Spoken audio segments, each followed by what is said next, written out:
If you are wondering what is the recommended charger for Xiaomi 15T Pro, then let me quickly answer that question for you. So on the back of the phone, on the back of the box actually, we should be able to find this information if the charger is not included, that the recommended charger should have 90 watts. And this is the maximum amount of watts that we can get out of the battery while charging it on this device, which means that ideally your charger should have 90 watts. We have PD 3.0 support in terms of charging with the quick charge 4 technology.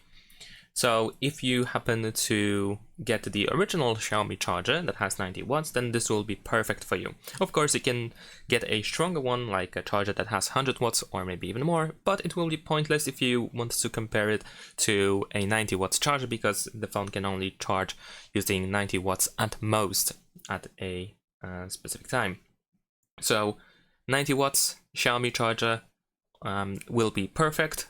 If you don't want to get the original Xiaomi charger, you can also try to get any other well-known brand. It is still recommended to get a well-known brand because usually they work the best and there are no compatibility issues or something like that, and they usually provide the fastest charging speeds, with some exceptions of course, but the general idea is, of course, it is still better to get the original charger or a well-known a charger that is made by a well-known brand.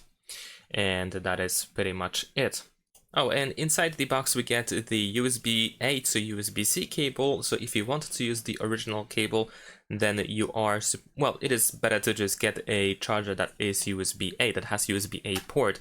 If you get a charger that has USB-C port, then you will also have to use a different cable, or you will have to use a little adapter for this cable, for the original one at least. And that is pretty much it. Thanks for watching, leave a like and subscribe.